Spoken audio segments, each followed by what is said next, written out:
Coming up on Look Today, well, Washington County has been given the funding to digitize their historic documents. We've got details. Plus, law enforcement officers' weekend in Lake George was a huge success. More on that coming up. And Warren County's decision to let Warren County SPCA's contract expire is causing controversy. All ahead on Look Today.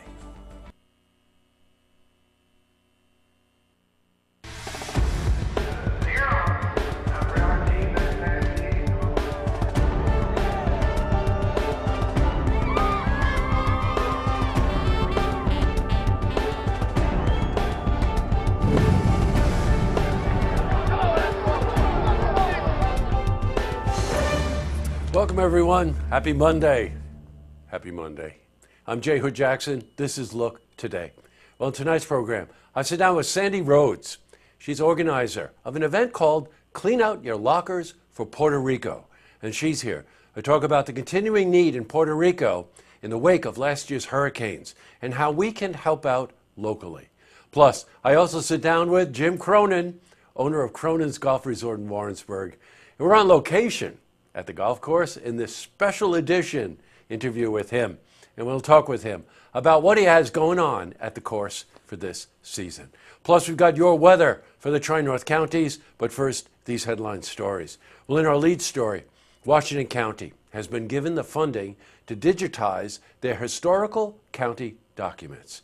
And the county received a grant of $122,000 from New York State Treasury Department to digitize these documents. Now, by the way, some of them date back to the 1700s. Now, the goal is to make things run more efficiently for police, lawyers, and governing officials who will be able to use the digital databases to pull up sought-after documents. And the process, by the way, is expected to take 8 to 10 years. Well, we spoke to Stephanie Lemry. She's Washington County Clerk. There is a lot of the records, and what we're doing is we are, one, saving the image, but we are also clearing up. We have a lot of overflow. So by digitizing them, it's protecting the image, it's protecting the document, but it's also giving us the option to share with other offices and other members of our community, of our county, in the process. Can you imagine documents from the 1700s? What a history. In other news, well, Lake George hosted the second annual Law Enforcement Officers Weekend, and it was a big success. Officers from around the country traveled to Lake George this past weekend with their families for much-needed relaxation. Now, throughout the weekend, the officers participated in a range of events and activities, including a golf tournament and a concert in Shepherd's Park. Well, the event concluded with a memorial service to honor fallen officers. And we spoke to Mayor Bob Blaze about the weekend. It was designed to be for both retired and active law enforcement officers, and we this year hosted folks from New Hampshire, Connecticut, Rhode Island, Massachusetts, Virginia, Pennsylvania, and as far away as Arkansas. So it's being our second year, we increased by about 60 officers that came, and we're already planning for next year to bring these folks to Lake George and show them our appreciation for all the work that they do throughout the year. I agree with that. Hopefully they'll have it year after year after year. Switching from news to weather, well, there's a heat advisory.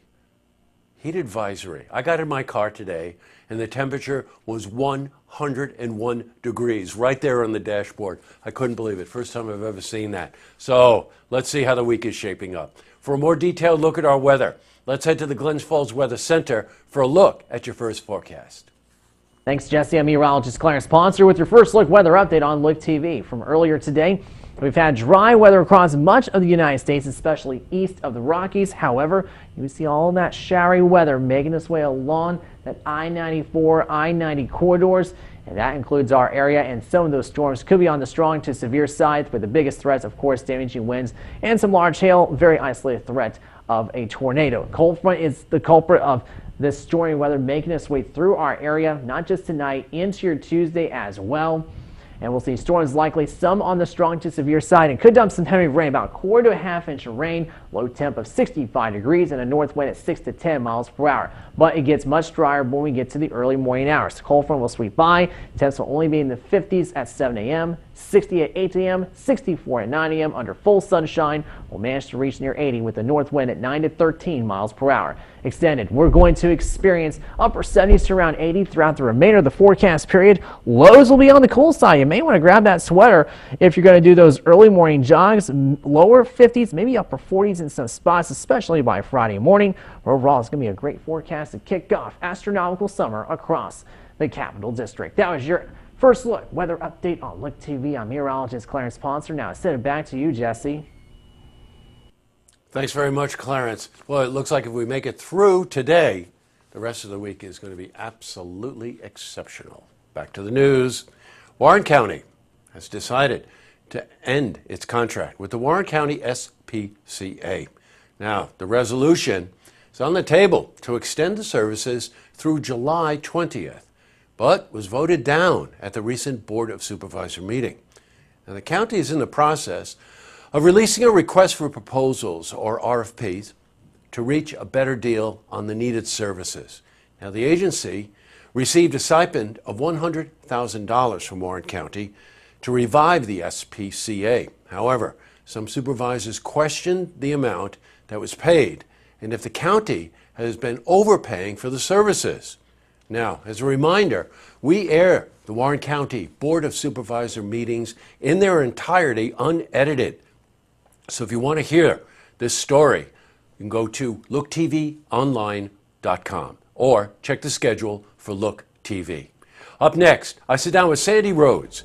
She's an organizer for the event called Clean Out Your Lockers for Puerto Rico. And she's here to talk about the continuing need in Puerto Rico in the wake of last year's hurricanes and how we can help out locally. Plus, I also sit down with Jim Cronin. He's the owner of Cronin's Golf Resort in Warrensburg, and we're on location at the golf course in this special edition just for Jim on his birthday for an interview with him. We talk about all kinds of things as usual. It's a great interview. But first, if you see news happening, you want to share a story idea, how about join us for an interview? Then give us a call on the hotline. The number is 798-8000. Well, that's all the time we have for this edition of Look Today. It's Monday, so we like to look ahead. We got a great week coming up. Michelle Madigan, Commissioner of Finance, Saratoga, is coming in to talk about her moves recently saved the city quite a bit of money. One of my favorite guests, Chad Rubinovitz, who's the artistic director for the Adirondack Theater Festival, is coming in to tell us about the new season. SPAC Action Council is coming in to talk about an event that's going on at SPAC. And Tedra Cobb, candidate House of Representatives, 21st District, is also coming in for an interview. Great week. All right, tonight on Look TV, it's Warren Watch. I spoke to Mark Westcott earlier today. You should see, we've got a couple of great guests lined up that we're taping this week. And beyond the headlines. And don't forget, tune in tomorrow night for the stories that matter to you. Stay cool, everyone. This is going to last through the morning. Good night, everyone.